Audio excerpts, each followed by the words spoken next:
Welcome to Paris Undressed, the podcast where we go behind the scenes of the lingerie capital of the world. My guest today is one half of the duo of the brand Maud Marjorie, designer Marjorie Collard, and it's a real delight to be able to have you as today's guest. Welcome. Very happy to be here. We are always very interested in beginnings and would love to know just where did you grow up, what your interests were as a child? I was born in southeast of France, close to Marseille, between Saint-Tropez and Marseille. And I was always fascinated by know-how, savoir-faire. I remember when I was young, I went to the marché with my mom, and all the time when we meet some fabric shop, it was always a very lovely and exciting game for me. Mm-hmm. Fabric was always an obsession for me, even for my doudou or for my Barbie. I was always playing with fabrics from the beginning. From the very beginning. You were very interested in playing with fabrics even before you knew what fabric really was or did. And you dressed your Barbies and your doudou in French is that favorite teddy bear that you have. What kind of clothes did you make? Swimwear. Swimwear. I think that must be a south of France experience because you grew up in the south and you had the ocean. Maybe. Yeah. For us, it was a very essential clothes. Absolutely. You're always wearing swimwear. Even in winter, because sometimes when the weather is nice, you can take the boat. So swimwear is always on your day, on your life. Yeah, and then you just throw on a pair of shorts afterwards, and you're dressed for the day. But you can always be ready to swim. Well, what was your relationship to fashion and to your body as you're growing up? It's a very interesting question because when I was young, I was a round little girl because I love food, I love eating, I love life. I had a very special relationship with my body on this time. So, I was born at the time when you open a magazine, you could see Cindy Crawford, Claudia Schiffer, Naomi Campbell, perfect body. Carl McPherson. And when I was looking me in the mirror, it was absolutely totally different. And the projection wasn't working in my mind. So I was really want to be a woman. I'm very proud to be a woman. And with time and when I will be a real woman with breasts, chest and all the rest. How old were you when you started developing curves and breasts? 14. 14. Okay. Yeah. I was quite old. And were you looking forward to the to developing? Did you feel? Yeah, I was expecting that with lots of impatience. Right. Yeah, you're looking forward to it. Yeah, and after that, after being a woman, it will be more easier to accept me. I don't know. I can't really accept that. Even if I wasn't perfect, you're never perfect. Even Cindy Crawford is not perfect. Exactly. And for me now, default, it's what is giving you all the charm, your beauty. Absolutely. And your difference. I'm always obsessed about the difference because for me, it's the really lovely thing. Every person is different. We have to work on it, accept that. And that's what, for me, that's why life is very interesting and beautiful. When you meet someone, you learn of his difference, Yeah, it's the differences that are what we are attracted to. Yeah, exactly. And there is that paradox that we seem to have to be very careful. It seems like we try and erase those differences because in our eagerness to be just like everybody else, to be accepted, it's universal humanity to want to belong and to feel accepted, that we tend to erase what makes us special. Yeah. Sometimes without knowing it, even. Exactly. Yeah. So you were 14 years old when your body started to change. Tell us about your first bra. My mom bought it, and it was a lovely plumety bra with a tape of lace on the edge, without wire, a triangle, very simple, white. Were you with your mum when she bought it? Did you both go out together, or did she come home with it? No, she come home with it. And plumety is... Plumety, it's mesh with little dots inside. Yes, it's a beautiful sort of transparent, playful already. Without padding, I think this bra really m'a vraiment défini, really defined me. In what way? How do you mean that? My style, about the design, because I don't really like padding bra. I prefer without wire bra, triangle, and lovely fabric with lace. So maybe this first bra will be very important in my design. What I'm thinking of when you describe the plumetis as your first bra for a 14-year-old, it's also shows quite a bit of confidence because it wasn't just a cotton bra to cover up your breasts. There's also a transparency and there was no padding. Do you remember how you felt about seeing or showing your nipple? Did that even bother you or? No, absolutely not. Because nipples are a funny thing. Yeah, absolutely.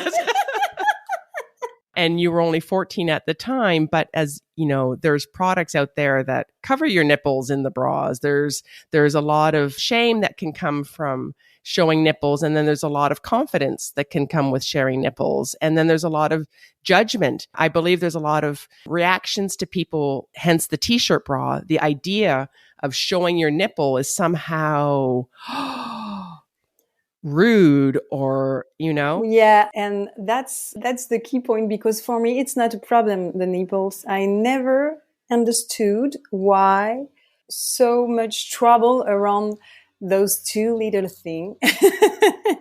I wonder if we've ever given ourselves a chance as women to even answer the question for ourselves, because I think it's something that you react to when somebody says something. Yeah. And then you react to that, not ever being asked, well, what do you think about your nipple? Did your mom come home with a bra and a panty, or was it just the bra? No, the bra and the panty, of course. So tell us about the panty. And two panties. Was white and in plumety too, with the lovely little lace and the white bow on the middle front. All right. So they were matching panties. Yeah, matching panties. And your relationship with your mother and how she felt about her body and conveyed that message to you, it sounds like it was a very supportive relationship. Yes, it was. It was definitely after, all the mother, she was absolutely afraid about sexuality, my sexuality. It was very difficult for her to accept this point, but after with my body and take care of myself, she was very supporting and she explained to me lots of things without any shame, and it was a transmission. It was a very shared learning. Yeah, exactly. So back at 14, you have fabrics and you're playing around, dressing Barbie dolls. Yeah, designing collection. Already designing a collection. There was a runway. Absolutely. In swimwear. In swimwear. I was really fascinated with Mugler and Jean-Paul Gaultier. Oh, okay. Already. And when I was 14 years old, I would like to be a designer already. How did you see fashion? As a way of expressing a personality or showing the opposite of was it something to hide in, or was it something to express more fully? Both. Yeah, both. I was singing, dancing, and so I was a very expressive little girl. But I I don't want to be on the front, the spectacle, show, and it wasn't for me. Okay, you want to be behind the scenes. Yeah. And could you imagine when you make underwear, this little thing you never show, but you would like to show? And does show, but in a different way. Yeah. It creates a different kind of energy. Yeah. Paris Undressed will be right back after a word from our sponsors. And now, back to Paris Undressed. So your lingerie brand is Maud and Marjorie. Exactly. And first of all, who's Maud? And how did you and Maud meet? How did this all come to be? Maud is my soulmate. Can I say that? Yeah, Maud is my soulmate. And I met her at school in Esmod. Esmod is a fashion and design school in Paris and one of the only ones to actually offer a lingerie section. Exactly. Just for our listeners, you go through as a fashion designer and then you have the option to learn how to design and make lingerie. So it's something that you don't necessarily start off knowing, but it can become a choice later on. So yes, you're both at school as students. And what inspired you to start your own brand? I push her a lot. It's my fault, definitely. We finished the school and I was already pushing her to create our own brand. And she told me, okay, wait a minute. Yeah. We need to make some professional experience. And she was right. You mean get a job first? Yeah, get a job. Yeah, get a job first.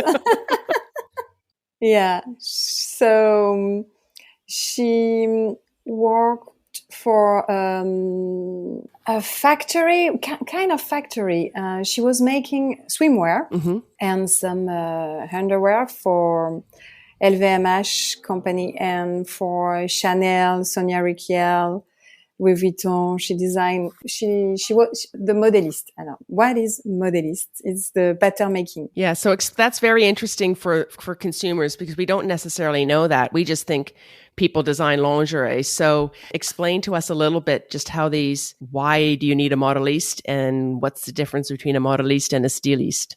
You're right. So you have the designer who is drawing and think about the style. And after he asked to the modelist to make the pattern and to make it in real, his idea. So the modelist, the pattern maker, design, it's kind of design, or it's like an architect, make some plan. He cut on some paper to after cut the fabric. And you give that to someone who is sewing the first model. The first prototype. The first sample, yeah. Okay. What makes a modeliste a modeliste? Why are you not a modeliste too? What's particular about being a modeliste? We are both of them are modelists. Both of you are? Ouais. Because it's not easy to be the modeliste and the styliste. From what I've observed and learned. No, it's not easy. And really, you can't make everything. So we share the work like this, and most of all, it's like your sensibility. Mm-hmm. Maud is a very, very excellent modelist, and you know why I can tell you that because it's the truth. And she was learning lingerie in Esmod in our school. So she's a very expert. She's a pro, super pro. And the more I learn about lingerie, it never ceases to amaze me just how almost undervalued the pieces go together. They don't just go together by magic. They go together because of precision.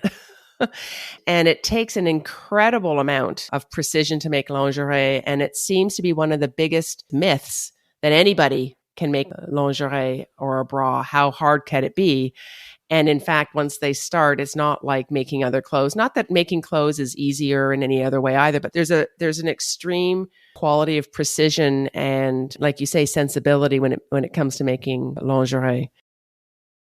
What 3 words best describe each one of your personalities? So for you, what 3 words would you use to describe your personality as Marjorie? Freedom, sensuality, and love. And love. Love or passion? Can you choose for me? I think we can have both. Thank you. And Maud's not with us today, so we can't use words that she would use, but what words would you use to describe Maud's personality as somebody that you love and as your soulmate and as your partner in business? Sunshine, passionate. She's passionate. Passionate, definitely, and generous. I love how together you have 6 plus 1, actually, since you gave us 4, 7 different qualities of personality that you can infuse and bring into the creative process. So tell us a little bit about what goes into designing a lingerie collection and who does what. How does it start with Maud and Marjorie in a room with this project of a collection to design? How do you go about it? Starting alone. You start alone, okay. Listen music, looking at some artistic book. I'm told you that because before the pandemic, I was traveling a lot. Yeah. So before COVID, there was certainly a lot. Yeah, before COVID, I was traveling a lot, and sometime before to start a collection, I traveled to Ibiza or Marrakech because it's like my favorite place. Okay. Of course, south of France is the better place in the world. But I love Marrakech and Ibiza, especially. Ibiza, well, for swimwear in particular, that's a great place too. Yeah, and the lights, the sun, the sea, the color, and it's the same thing in Marrakech for me. And after, I'm starting to design, looking for some fabric in the same time because we have both two way for create a collection. We are starting about design or a fabric. For example, when we are going to the fair or showroom to see the lace collection, sometimes I saw the lace and I see the style immediately. Fabric talking to me all the time. That's something very particular in terms of fashion designers and lingerie designers. I began to understand the source of creativity watching you at trade fairs. And trade fairs exist for both finished product, and they also exist for the people who design products for us to go and find their sources. And so when Marjorie's talking about lace and fabric, those suppliers come. And when I watch designers doing their thing and Marjorie doing her thing when she doesn't know I'm watching her, their hands are in the fabric. It's like you're in a candy jar.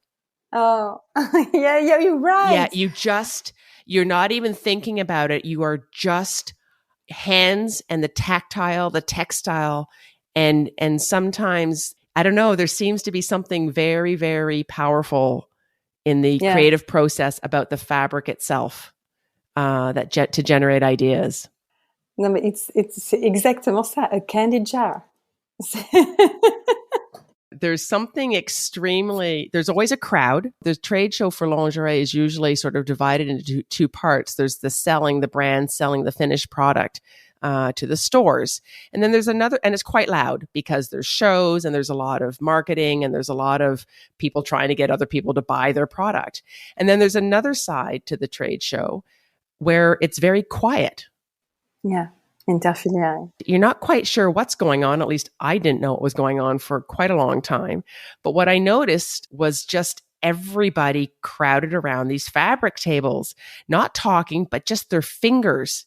If their fingers were their mouths, it was, there's an eagerness to feel things. And it's where all the action was.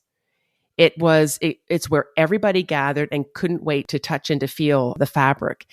And as a consumer, I found that fascinating because I don't get that message when I'm buying the lingerie of just how much the fabric can change how I feel in the lingerie. And there's something that you understand as a designer, because really you're just artists who've picked up a sewing needle instead of a paintbrush, that you understand about fabric that I think as consumers, we need a little bit more education, or just showing, well, how do I enjoy this fabric? What does this fabric mean on my body, and how does my body move in that fabric, and what does it feel like? So I love that that your design process starts, either with a form on paper or inspired by a piece by a fabrics. Yeah. It's very important, when I'm talking in the beginning of this lovely interview, I'm talking about know-how. And, when you see French lace, when you know a little bit the story of all this amazing fabric, it's like un conte de fées. It's like a fairy tale. It's like a fairy tale. In fact, the machine came from England, and it was so heavy, they can't went to Lyon. They stop in Calais, and that's why. And they build a factory around the machine. So it's just a crazy story. And when you see how look like this big machine, it's like tank with lots of noise, and it's very. I was very impressed. And you see this little thing, very delicate, transparent, like poetry, getting out this big machine. It's just wow! How you can fall in love of that. Yeah, Marjorie's talking about the machine to make lace. Yeah. No, and it's something that we don't necessarily understand, that how lace is made. And the origins did come from England, and the machine was so heavy, tons and tons of metal, and it got smuggled across the channel and had to be broken down into different pieces. And like you said, it lands on the shores of Calais, and Calais is in the north of France, but it's where all the lace makers landed and where the industry was born. And the other thing you mentioned was the fairy tale aspect of lace, because it really is just two dimensions. It's warp and weft, and how much volume and shadow and light and pattern and illusion of shape can be formed in these two threads being connected in a certain way. And the lace industry has certainly declined over the years. There's only a few left. So that's why it's particularly magical to still be able to work with these materials. All right, so you've got your design, or you've got some lace. What next? After I show the collection with my first inspiration, my first selection to Maud, and we discuss a lot. We have two very different ways to see the lingerie, and it's very interesting to combine the both mind and mindsets. And so it's what we do every season. And after that, I'm designing all the different items. When you say items, do you mean the different pieces? Sort of like, this is a camisole, this is the bra and panty, or do you mean the... No, we have different fabric in the collection. This is like an items. So in these items, you're going to see a top, a triangle, for example, a brief, a panties, tanga, and this is an items. One item, sorry. In the collection. In the same collection. Right. So normally it's like 10 swimwear items and 5 items in summer, underwear items in summer, and 10 lingerie items in winter. Sorry. Okay, so in a collection, it's 10 bathing suits. Yeah. And then depending on whether it's fall and winter or spring and summer. And when you talk about an item, is it just the bra, or is it the bra and the panty? It's the bra and the panties. So you have to figure out the different shapes and what form and shapes are going to inspire you. Exactly. For the collection. Okay. And sort of what changes in a lingerie? I mean, it's a bra and a panty. What can change from season to season? Lots of things. The shape, the shape. Even if it's always a bra, we need to fit a bra. You can change the lines, the cuts, the fabric, the color, the finishing, the straps. You can put a crossing strap in the back. You can make padding without padding, with wire, without wire. Yeah, it's endless. It's endless. And that's something that's sort of, again, that's something as a consumer I don't necessarily see or can appreciate, the choices that go into making the bra. I just see it and I pick it up and I put it on, and I don't, wear the fabric, whether the stretchiness, how stretchy you've made it, whether the width of the bra strap, where the bra strap attaches on the cup. None of that is just arbitrary. It's all very thought out, and that's where the precision comes in, because a certain stretch fabric won't sit the same way if the bra strap is not a millimeter too far to the right or too far to the left. It all has to work like an orchestra. Exactly. Really, it's a little bit like you're a chef d'orchestre trying to bring in the melodies of the different pieces so that your body can sing. Paris Undressed will be right back after a word from our sponsors. And now, back to Paris Undressed. What do you love most about designing lingerie? Thinking about women who are going to wear it. And what is it about her wearing it, that inspires you? Because I love women, definitely. And I love the woman we are going to be. We are always in progress, fighting for our liberties, equalities, and we are in progress all the time. And that is very interesting, very interesting. There's something I'm picking up now as I'm listening to different designers tell their stories, that there seems to be this very interesting paradox with this idea of fashion perhaps being kind of light and not that serious, and it's lingerie, it's all about little bit of lace and a bit of that. But I'm hearing quite a strong feminist side behind lots of designers, that it's actually quite motivated by women's freedoms and liberties and helping, sexuality. And I find that, and sexuality, that it's almost opposite of what I see as the marketing out there. The marketing is changing slowly than what we are expecting, but definitely for us, and from the beginning, it was a feminist engagement. J'arrive plus à parler. Engagement. When you hear feminist and femininity together, is that in any way a paradox for you, or is that absolutely completely? Not. And I'm fighting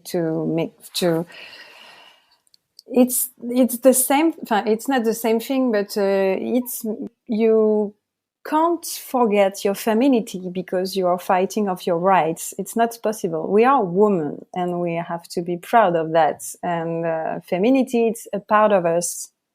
We can't blind it. It's something very important.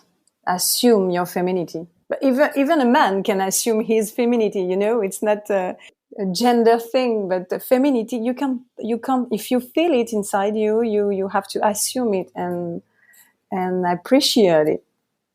We can't blind our femininity. No, it's not. You can't live like that. It's my point of view. And we don't have to make a choice for one or the other. You can be both. Yeah. What is the biggest challenge facing the brand right now? What's one of the biggest hurdles that you're working with or discovering? Well, for me now, it's all the digital thing, Digital. Digital. It's very new for us, when you are a fashion designer. when someone told you about device, UTM. It's all the new language. And we have to know that it's a new work. It's a very big challenge. And now Maud and Marjorie, it's only on the digital. We just have website and we are selling on Galerie Lafayette, La Redoute, but websites. It's a choice. And so it's a big challenge to learn this new job. Well, it's a technology, and the digital experience it's more than just a picture of a product and push click to buy. You're inviting the consumer into your world, and that's a design and creation into its own. Only there's a code. There's computer code to figure out. Do you like the contact, the idea of being connected directly to the consumer? Yeah. Do you, even if the challenge is big, it's a direction that you see as a positive direction? Yeah, it's a really positive direction. We love to explain, give some tips, be present for our customer. It's very important for us. We are human, so we love discuss with our customer. It's always a good thing, and to progress even for the design. And it's better to discuss with your customer like that. You can know how they feel inside your product, what they are expecting for the next collection, for example, what is it missing in your collection, what they are looking for. It's very interesting. If you weren't a lingerie designer, what do you think you might have done instead? A nurse. A nurse? Yeah. Oh, okay. So still in that idea of service, and obviously no fear of blood. No. No, no, absolutely not. Oh, fascinating. Well, you would have been busy, very busy during the pandemic. What has making lingerie taught you about your own femininity and sensuality? What have you learned from your design process for yourself? A lot, because my designing is changing with my woman life, I wasn't designing the same style when I was a young woman. And after getting mom. After becoming a mother, yes, and the body changes. Mm-hmm. Yeah. I think different. So my design is changing, and I'm open my mind. Most of all, I open my mind, because now I can thinking about the young woman I was when I was 14. I'm lucky because I have a daughter and she's 15 years old. Oh, so the same age. So it's very interesting. Yeah. And I'm getting old, so I can project me when I'm getting older and older. I'm thinking also to women around 50, 60 years old. When I'm designing now, compared to before, I'm thinking about all the woman life. I would like my dream. I would like to propose a collection for every moment of woman life. That's why I make high waist brief, tanga, And now that your daughter's 15, has your vision of lingerie and designing lingerie you mentioned when you were growing up that your mother had a difficult time with you becoming a woman, that change. Did you understand your mother a bit more when it was your turn? Of course. Yeah. Definitely, I understand. It's difficult to see your babies getting a woman and growing up and that idea of you want them to feel confident and express themselves. Absolutely. But then you don't actually want them to leave the house. and as a mom myself, I noticed with the messaging and the marketing out there that I used to sort of see as just relating to me growing up, I now see it as obviously marketing that my children and my daughters particularly with lingerie as well, will be receiving as the message.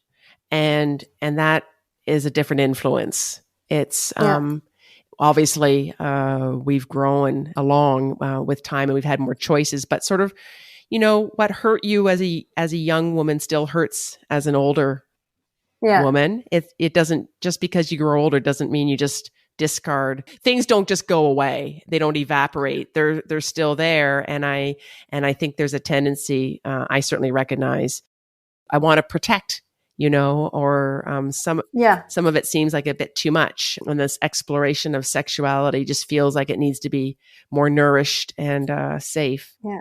Other than creating lingerie, what do you and Maud love to do together? Dancing, going to the restaurants. What music gets you both up and dancing? I love salsa. I love all the music. Music is very important for me, and it's the same for Maud. And is it the same music that you dance to, that you put on when you start that creative process of designing a collection? Yes. It's got a beat, and you want to feel energized. Right now, we are listening the last album of Clara Luciani. There's a song on the radio that I discovered. Qu'est-ce que tu regardes? Tu vois? La Grenade de Clara Luciani. It's like a feminist. What advice would you give women who feel overwhelmed about shopping for lingerie? Ask for some advising all the time. Discuss with your friend. When you're going to a shop, don't be ashamed to ask for the advising. Yeah, ask for advice, ask for some help, because we come to trying on clothes, and particularly with lingerie, with very ingrained, preconceived ideas about ourselves. And it's very hard to look at ourselves in the mirror, so close to the mirror. Yeah, very, very hard. With some nudity and clothes, and not instantly go into everything that's wrong with you. And having somebody else just there to say, what do you think, can help orient how you see yourself as well. And remind yourself just everything, as we mentioned at the beginning, that is beautiful, that these differences are what make you beautiful. Beautiful, yeah. What can consumers and customers look forward to with Maud and Marjorie in the upcoming season, both what's online now and what's in your head? What's in my head? What's coming in? A crystal ball into your head. Color. Definitely color. Sparkling. Marjorie and I can see each other on our video, and I can assure you, to those of us listening, that she is marvelously dressed in a cascade of beautiful pinks and burgundies and reds and saturated colors. Thank you. Color is certainly a trademark of the brand. Paris Undressed will be right back after a word from our sponsors. And now, back to Paris Undressed. You grew up in the South, but you live in Paris now. What do you love most about Paris? Parisian. The Parisians. Parisian people. Yeah, no, the melting pot you have in this city. Mm-hmm. I love, of course, it's a marvelous and amazing city with lots of history, building, and everything is lovely. When you say the melting pot, do you mean sort of on the streets, sort of the culture of the streets, the people? Yeah, the celebration of different cultures and the diversity and this coming together of different ways of doing things and beliefs. You see the difference. Absolutely. The mixing of the different, that's what, for me, it's what the most lovely thing you can meet in Paris. Are you salé or sucré? Salty or sugar preferences? Salé. Salé, okay. Salé. And what's your favorite salé? My favorite salé, it's, too much things. Too many? Oyster, definitely. Oysters. Oyster. I can eat oyster at the morning. Oysters. It might be too difficult a question, but what's your favorite street in Paris? Rue du Nil. Rue du Nil. It's the little streets where you can find the best restaurant of the world. And what arrondissement is Rue de Nil in? Second. All right. Well, that's a great tip. Very close to Rue Montorgueil. Yeah, a perfect pedestrian area of Paris to walk and explore. And you love it because of restaurants. Yeah, it's a friend of mine who opened this restaurant long time ago, and now he have a wine bar, a takeaway restaurant, and l'Étoilé. The name of this restaurant is Frenchie. I'll put the link in the show notes. Oh, thank you. That will be a discovery. A tips. And if you would like to meet me one day, you have to go there. For sure, you will meet me with my burgundy shirts. Oh, so the pink and the burgundy is your sort of color of style. Yeah. What words would you use to describe lingerie? Confiance en soi. Self-confidence. Self-confidence, yeah. I think that's a lovely way to finish our interview. It's a beautiful sensation and inspiration. Thank you so much, Catherine. Thank you very much, Marjorie, for joining us today. I hope to see you soon. I do too, for a long overdue hug. If you're inspired to explore your own confiance en soi, maybe turn up the volume of your own favorite music and celebrate the magic of your beautiful and unique difference. To learn more about the brand Maud and Marjorie, you can find the link below, along with Marjorie's favorite restaurant, Frenchie. And thank you, merci, for listening to Paris Undressed. Paris Undressed is produced by Paris Underground Radio. For more on this show and shows like it, please go to parisundergroundradio.com.